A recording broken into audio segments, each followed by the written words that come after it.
lepas dari wilayah Mayamin, ini sudah daerah Patuk. Daerah Patuk identik dengan kuburan Patuk. Jadi kuburan Patuk identik dengan bokong Semar, sehingga itu melengkung itu seperti bokongnya Semar. Oh iya. Kan melengkung seperti ini loh, itu bisa dinamakan bokong Semar, tikungan bokong Semar. Di Patuk itu identik sejak dulu itu ada makamnya Ndoro Tejo sama makamnya Ki Ageng Suropyojo. Sehingga tidak mustahil bahwa di area itu banyak orang berjualan kembang taman, kembang telon, kembang boreh dan sebagainya, karena juga melayani itu kan ada kuburan umum. Iya. Sehingga ini sudah tradisi sejak dulu bahwa komplek ini sejak saya kecil sudah ada orang-orang yang berjualan kebutuhan untuk berziarah ke makam seperti menyan, Yosua, terus candu dan sebagainya. Ini juga berjualan kembang.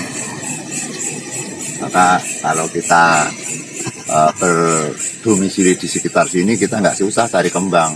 Di sini berjejer-jejer kembangnya banyak sekali. Ini seperti ini pemirsa. Kembang telon itu 3 macam Mbah ya? Ya, kembang telon 3 macam. Itu ada yang memprediksi bahwa telon ono. Jadi 3 menjadi 1 tujuan. Bedanya kembang telon sama kembang kiriman itu apa? Ya yang jelas itu kembang kiriman bisa dipakai untuk kembang telon. Kembang telon bisa dikiriman untuk kembang kiriman, itu sama saja itu. Mengirimkan sebuah kembang pada makam itu kan tidak harus kembang telon. Segala kembang bisa itu.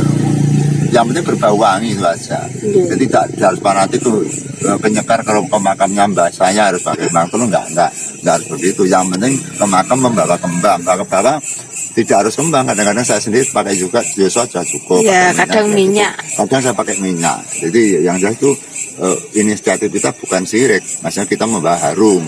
Jadi kan tempat keramat kan biasanya kumuh mbak. Baunya kan pating klenyit, sehingga kita kalau bawa haruman, bau minyak-minyak itu kan menambah aroma segar itu saja. Jadi kita jangan sampai berasosiasi kepada jin atau setan atau arwah atau korin atau dan sebagainya. Kita lepas dari situ, kita tujuannya untuk memberikan ruangan, memberikan pengharuman pada sekitar area makam. Tapi yang jelas, barang siapa yang memberikan rasa harum, otomatis kan semua makhluk itu kan senang, Pak. Seperti itu, Pak. Sampun Mbah nih, kita jalan-jalan lagi ya. Assalamualaikum warahmatullahi wabarakatuh. Waalaikumsalam. Allahumma sholli ala sayyidina Muhammad wa ala ali sayyidina Muhammad. Bismillahirrahmanirrahim.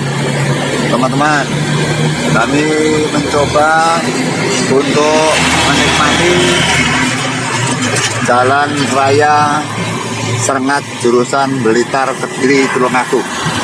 Bagaimana suasananya di sini? Ternyata sudah malam masih ramai juga. Toko-toko masih buka, teman-teman. Ini kawasan padat penduduk Mbah ya? Sekarang. Ya, yang jelas kita tidak hanya di kuburan, tidak hanya di hutan, tidak hanya di sawah, kita juga ingin menikmati ruang lingkup di area perkotaan. Ya. Karena kita yang sudah dalam pengungkapan penelusuran atau membuat konten itu kan pada dasarnya kita itu hiburan. Sangat. Nomor satu hiburan untuk kita sendiri, dan kemudian bisa juga dimanfaatkan hiburan untuk orang lain, Mbak. Yang penting kita khususnya teman-teman yang mengikuti kita, Mbak. Namanya begitu. Maka seperti itu, teman-teman.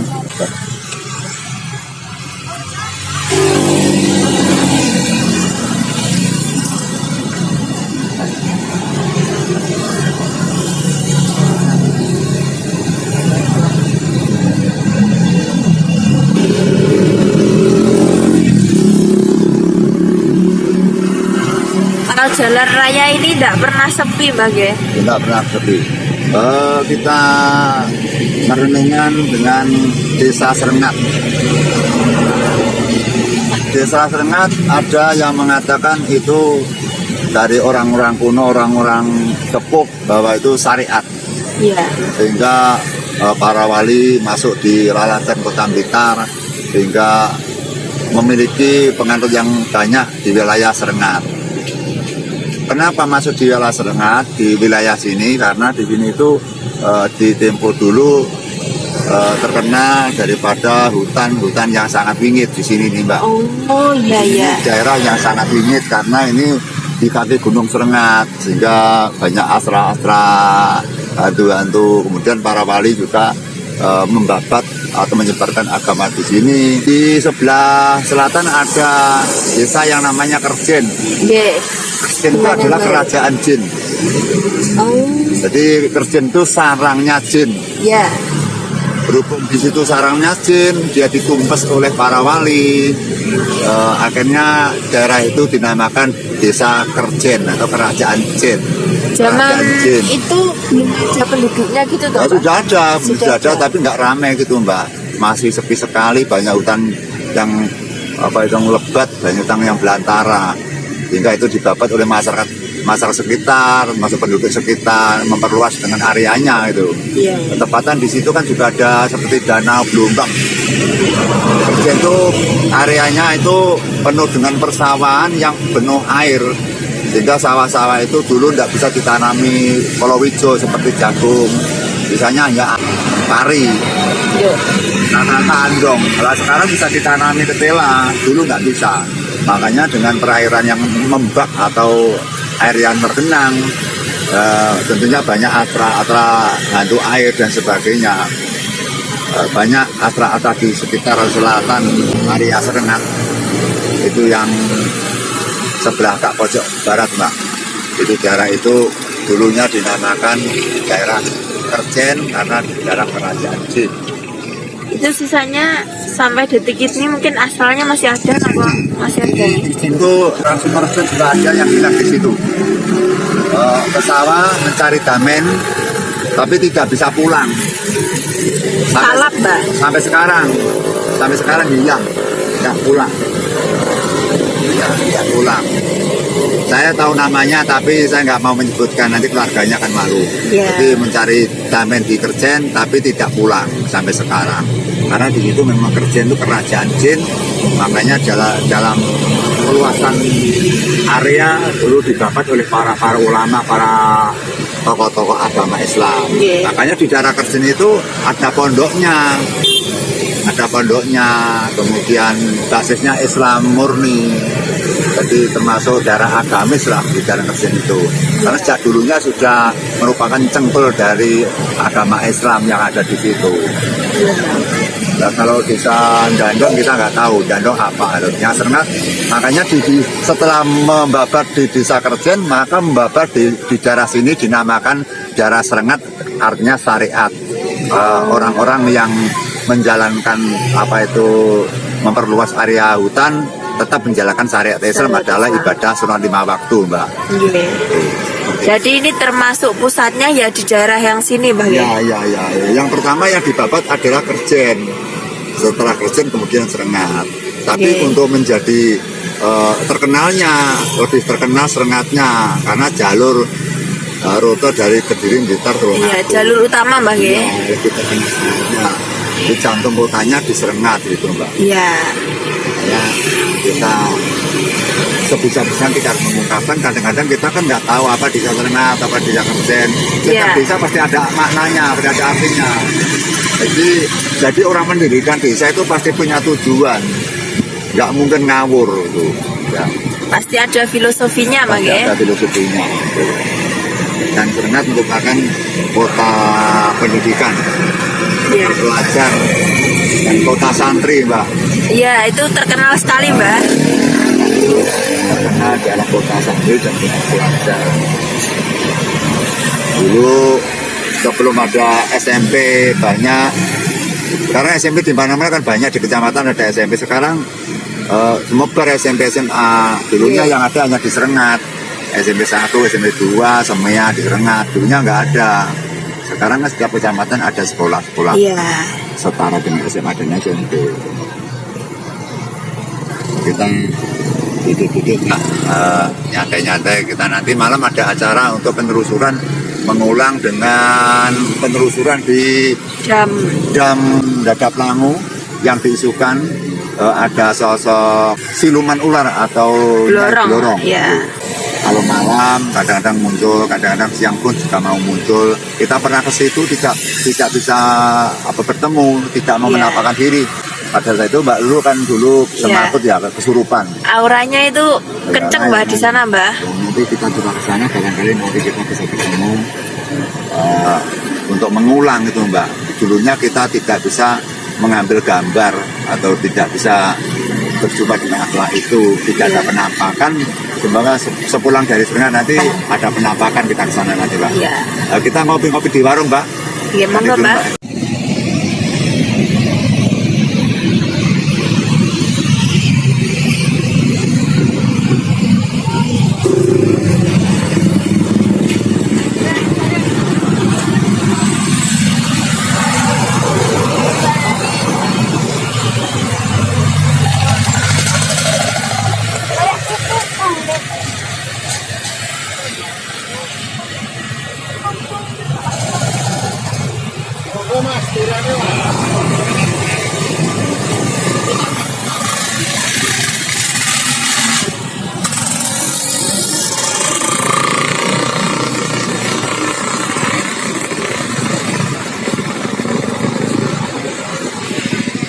Manusia itu tergantung caranya menyikapi.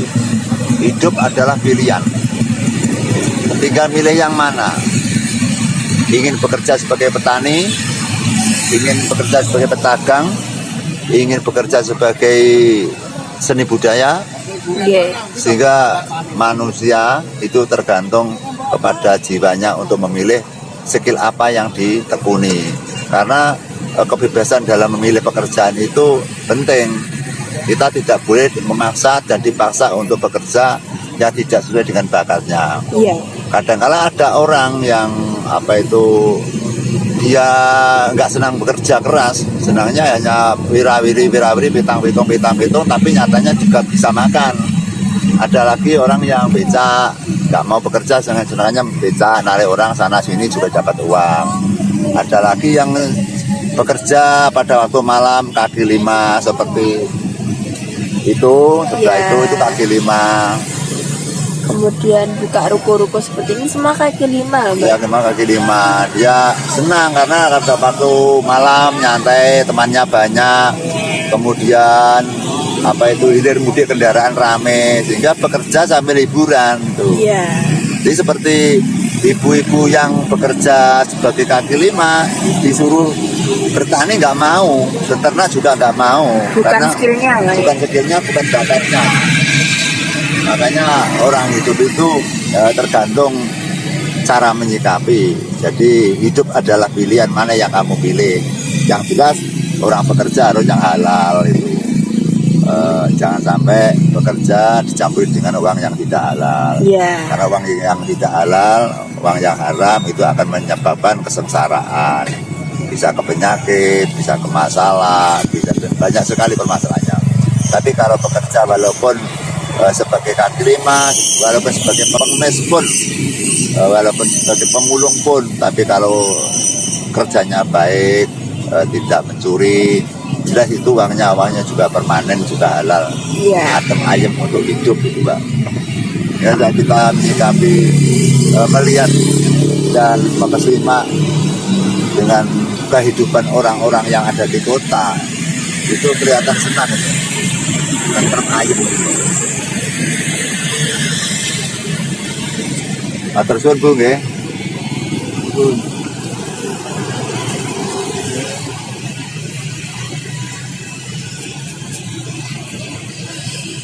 Seumur hidup saya dari kecil sampai tua memakai belangkon masih malam ini di tengah-tengah kota pemirsa. Biasanya kalau orang seniman, kalau orang seni budaya baik yogo, dalang dan sebagainya, kalau pakai belangkon malah malu. Gak ada dalang pakai belangkon di dalam kota, nggak ada. Yogo pakai belangkon di dalam kota, nggak ada. Di kampung saja malu kok.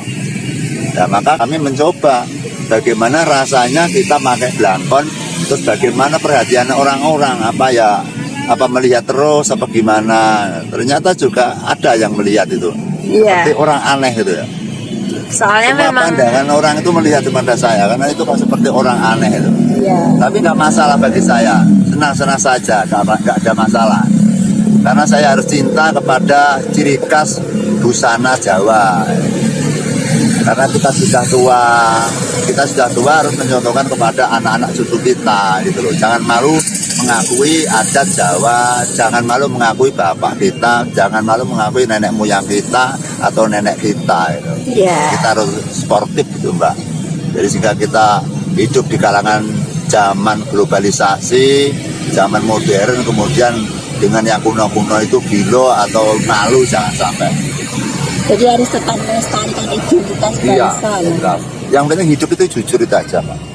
Orang jujur dimanapun tidak ada yang memusuhi, nggak ada. Nah, hidup harus dinikmati. Kita berumah tangga, kemudian terus kapan kita ke kota minum kopi. Kalau kerja terus kita akan jemu. Iya Mbak.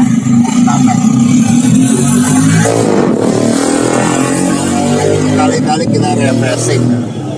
Rasanya anak sekarang refreshing.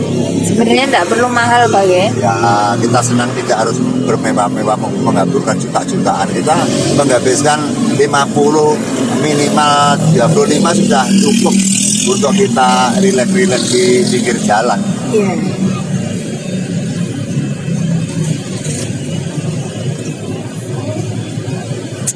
Saya sudah capek Pak Reza. Saya sejak kecil sudah bekerja, seorang pekerja kasar, mancing-mancing, pokoknya kasar, kerja kasar. Kemudian setelah itu kami merantau,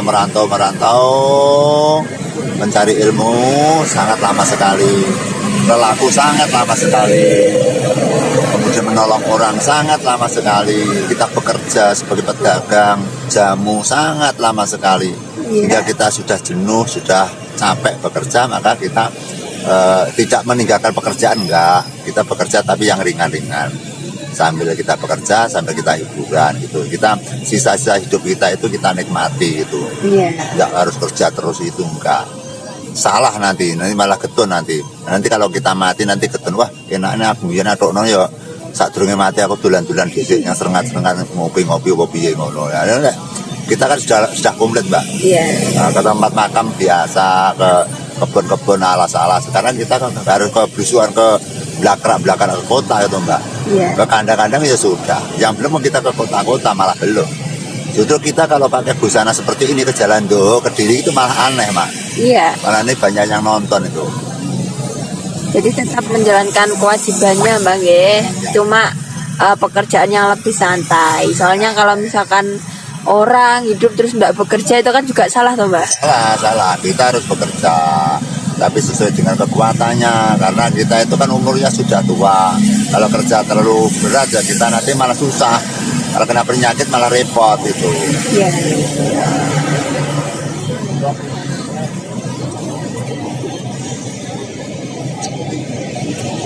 Kita tiap malamnya jarang tidur, seperti tidak pernah tidur Mbak. Jadi kalau belum sholat subuh kita tidak pernah tidur, bahkan siang pun tidak tidur.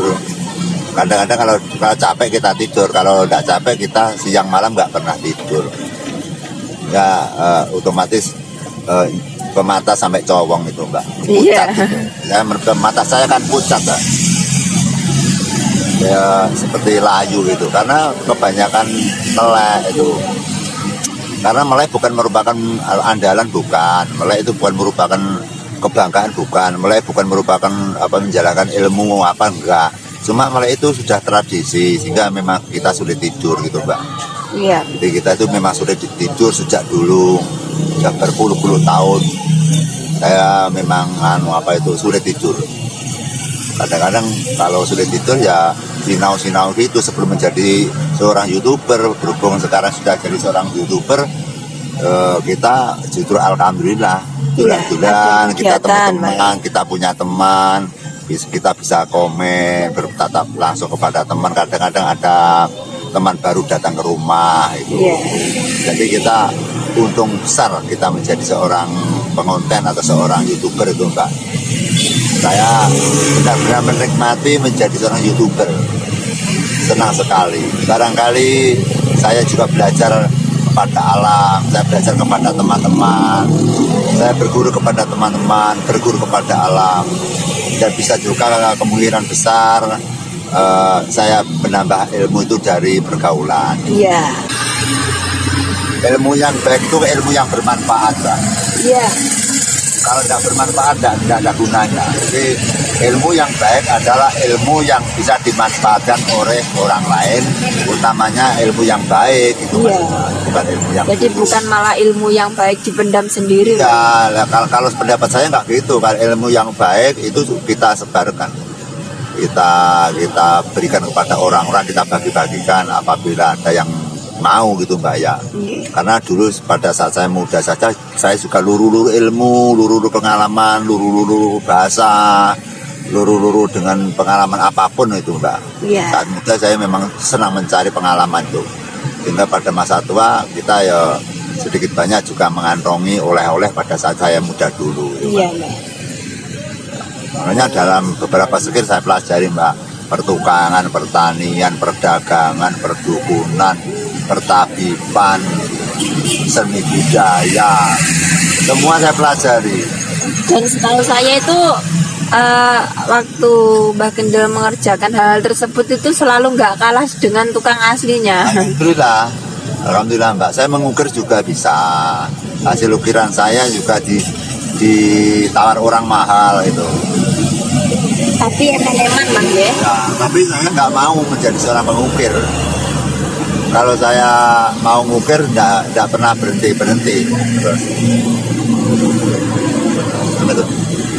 Jadi memang saya nggak ingin menjadi seorang tukang gitu loh. Saya ingin jadi seorang tukang. Saya sering dipesan oleh beberapa toko-toko, masjid, kemudian mebel untuk menjadi seorang pengukir, tapi saya nggak mau. Iya. Karena bakat saya bukan itu dan saya nggak bisa menikmati. Yang saya nikmati hanya itu merenung, berpikir bahwa kita nanti akan mati, kita harus mendekatkan diri pada Allah, kita harus bersandar kepada Allah. Umur kita jelas sudah tua, 50 ke atas. Jika kita harus persiapan untuk di alam jagat sana nanti, Mbak, di singgah sana nanti. Jadi kita akan kerugian besar, kita akan merugi kalau tidak memikirkan masa besoknya itu, Mbak. Ya, yang saya persiapkan bukan pekerjaan hari ini. Saya persiapan hanya mencari kebaikan atau berbuat baik kepada siapapun, mencari amal-amalan yang baik untuk berpulang nanti sehingga kita punya modal untuk pulang ke alamnya Tuhan. Iya. Itu yang paling penting. Di balik itu kita juga menikmati dunianya, menikmati alamnya, menikmati anginnya, tanahnya, gunungnya, samudranya, makhluknya. Nah, makanya kita kan ke kota ini kan bisa melihat, renungkan betapa orang pada waktu malam seperti ini tidak ada yang berhenti, semua bekerja, semua lari. Seperti manusia itu panas, Mbak. Ya. Manusia sekarang, manusia dulu nggak Sibuk sama. dengan kesibukannya masing-masing, Mbak. Kalau dulu itu umurnya bisa panjang-panjang sampai 100 lebih. Sekarang nggak bisa, paling umur 70, 60, 80 sudah meninggal. Karena begitu banyak yang dipikir, jadi otak itu panas. Otak panas terbakar sehingga mempengaruhi anatomi tubuh. Iya. Jadinya ada penyakit macam-macam gitu juga. Karena dengan kita berpikir, kemudian kita mati dekat dengan jantung, kemudian jantung tugasnya memompa darah, nah, jantung terganggu, akhirnya dia bekerja dengan ginjal, ginjal juga mentransfusi cairan juga terganggu, sehingga akhirnya sering terjadi penyakit. Makanya pikiran adalah sangat penting. Jadi jangan sampai susah, kalau punya masalah jangan sampai dipikir terlalu dalam. Karena hampir 30%, 40% orang sakit itu karena dari pikiran. Ya. 40%. Hingga juga penyembuhan ada 15% sembuh dari pikiran. Iya. Gitu loh. Makanya kegiatan seperti ini kita penting untuk menghibur diri sekaligus untuk mengobati diri, Mbak. Biar awet muda, biar kekebalan kita meningkat. Diminum dulu, Mbak. Iya. Tutup dulu anunya apa. Nanti sambung lagi, Mbak ya. Ya.